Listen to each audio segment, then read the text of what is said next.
wise man once said, talk softly, but carry a big stick. So I got a big stick. Now we're gonna talk softly, okay? If you want.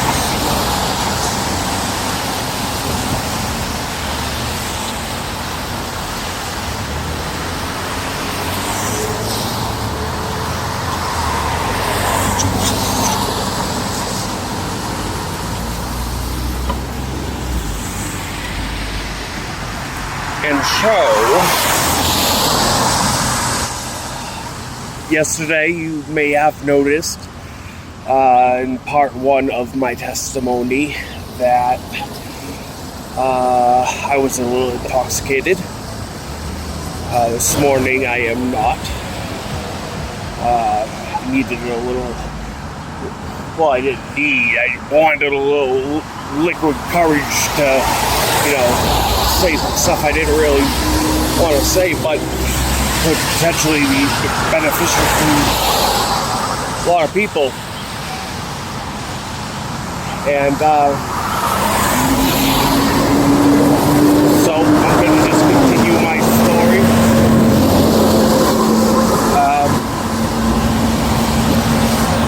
And basically, I think I left off, where was I? Well, maybe I should just do a recap, just in case you hadn't. No, I'm not doing a recap. So, about 24 years old.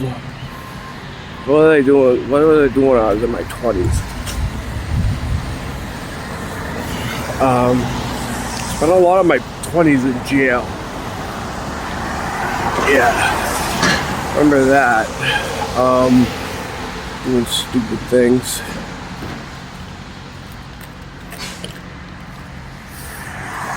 How many? Okay. I'm just going at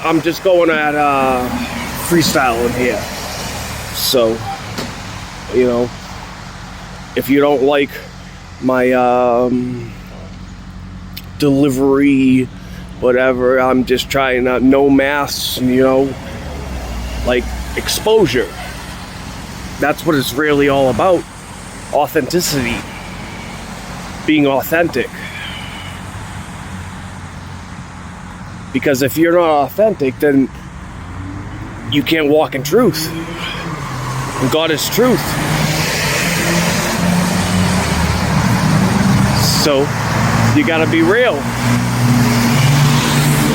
No facades. Say what you want to say.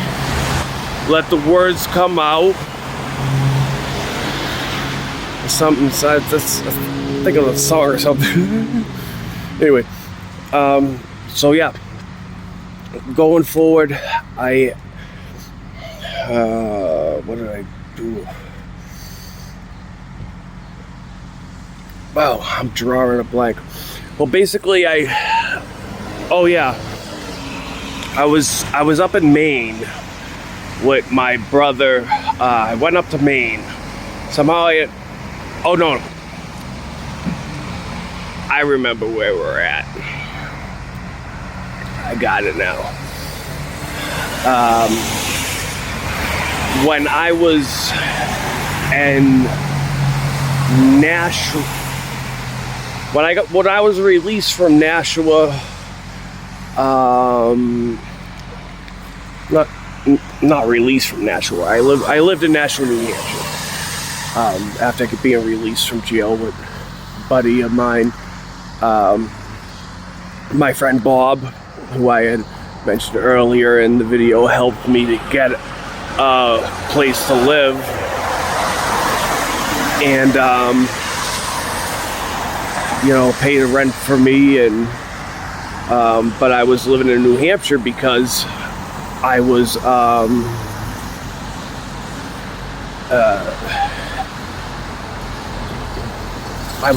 technically like on probation for New Hampshire because I had a crime that I committed in New Hampshire, or I don't remember how it all went down legally, but in any case,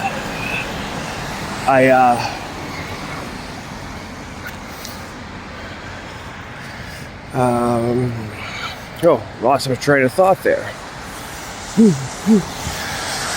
That happens to a guy. Wow. So, yeah, Bob helps me get a place in Nashua, New Hampshire. And I end up going to this rooming house. And at this rooming house, I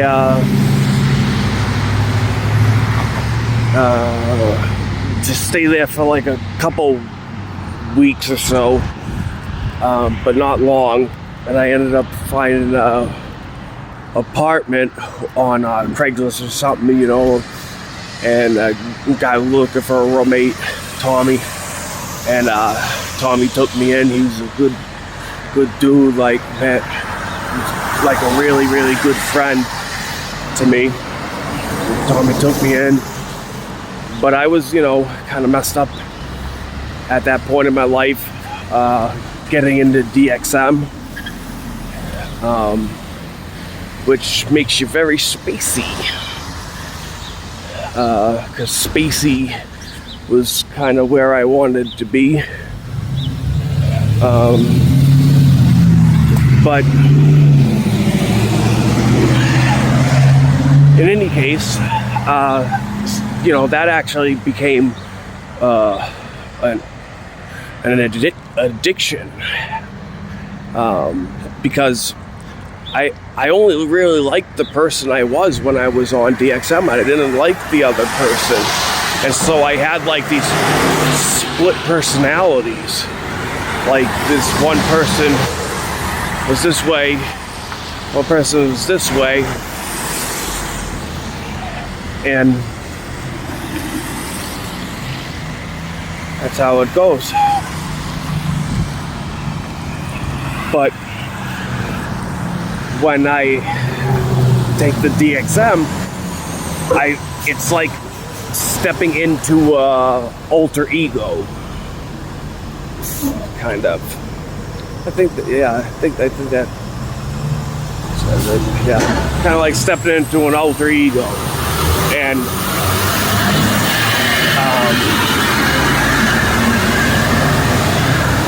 so I was shifting between these people, essentially. And, you know, and I had the programming that I talked about earlier about at this place called High Point. I tell you, it wasn't a high point for me. It was the lowest point I've ever had in my life. They programmed us to think that all we were these sex offenders, and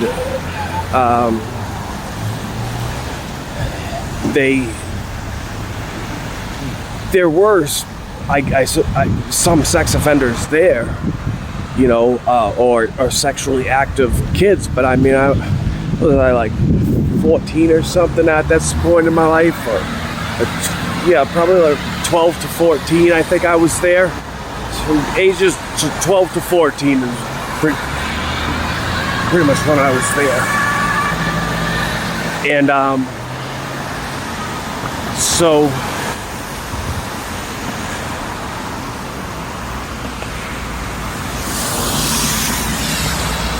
oh, sorry.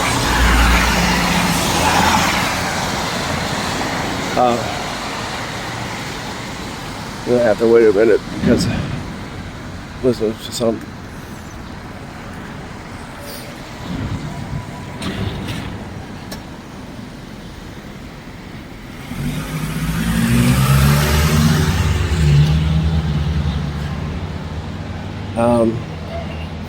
Yeah, so at that time, going through these things, you know,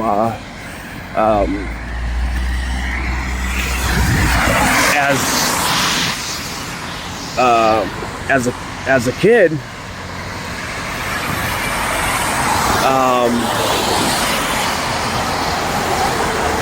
you know, you don't really think that like you're a pedophile or something, but they tell you that, and they make you believe that.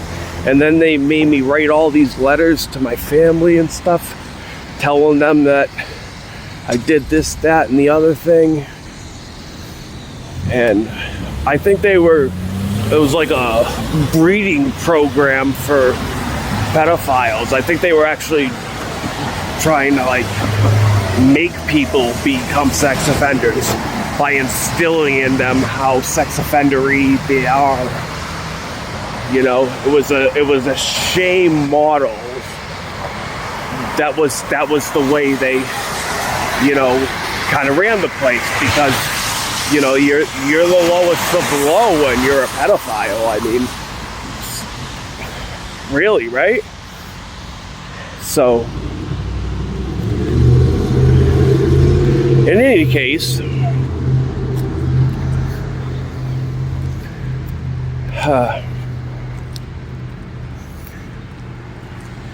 that's what people say.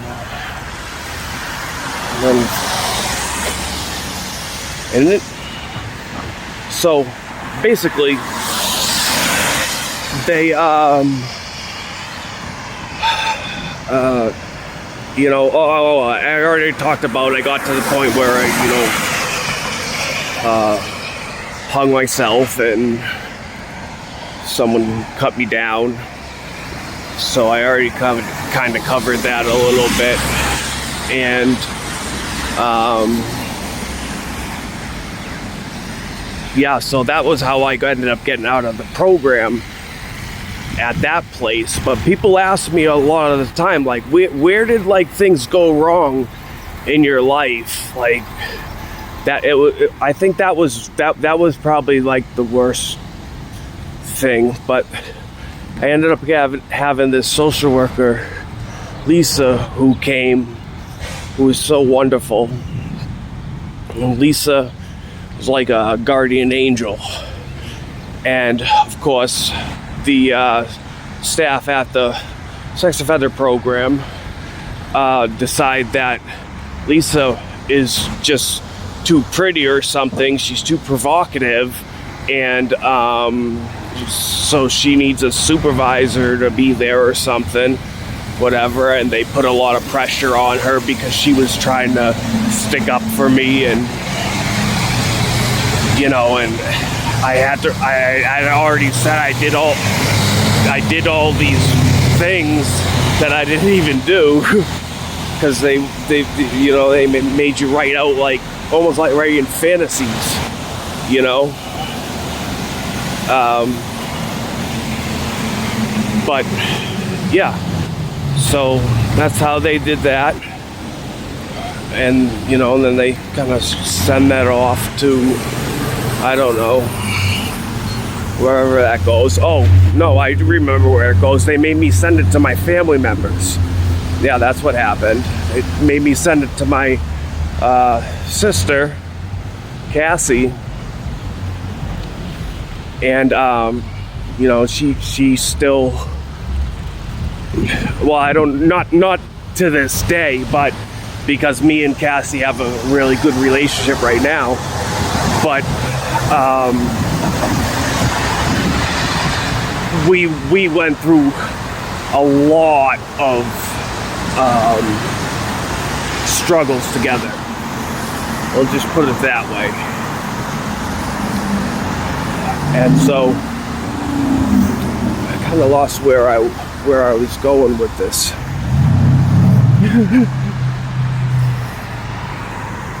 Okay, so at this point in my life, let me try and think back.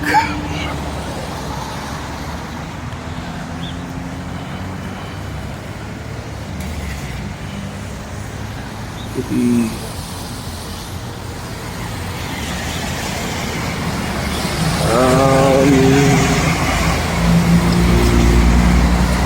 all right, so yeah, I guess I get out of there because of I tried to hang myself, and they said that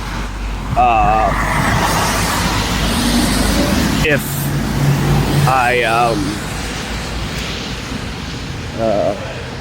well, basically what happened is one of the staff there, he kind of like discreetly told me, like, just keep saying you're suicidal to get out of here. And so eventually I got out of here. I already covered that in the last video, so I don't really need to rehash a lot of this. I'm sorry if I'm being repetitive.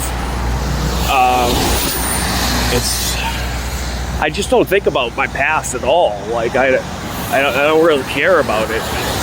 So like, what's that got to do with me? I'm a new creation. Like, I'm alive. I'm living for Christ. Like, I know who I am. And I know that God's good and He's faithful, and that we could bring peace to this world. So, like, I'm not really looking at my past too much, but people, kind of want to dig into your nitty gritty, so to speak. So I let you dig into my nitty gritty just a little bit, and there's a lot more. I could talk about the various bank robberies and other stupid things I've done, but I would rather not. It doesn't really add anything to the conversation. Stuff happened. In any case, now I just live love. If you live love and you walk that out in your life, and you care about the person in front of you, you'll probably do something pretty good. If you love the person in front of you, whoever it is, you're on the right path. You can't fail with love. It's possible.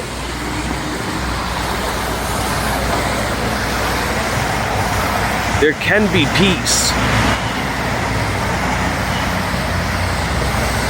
There can be peace. Peace which surpasses understanding, not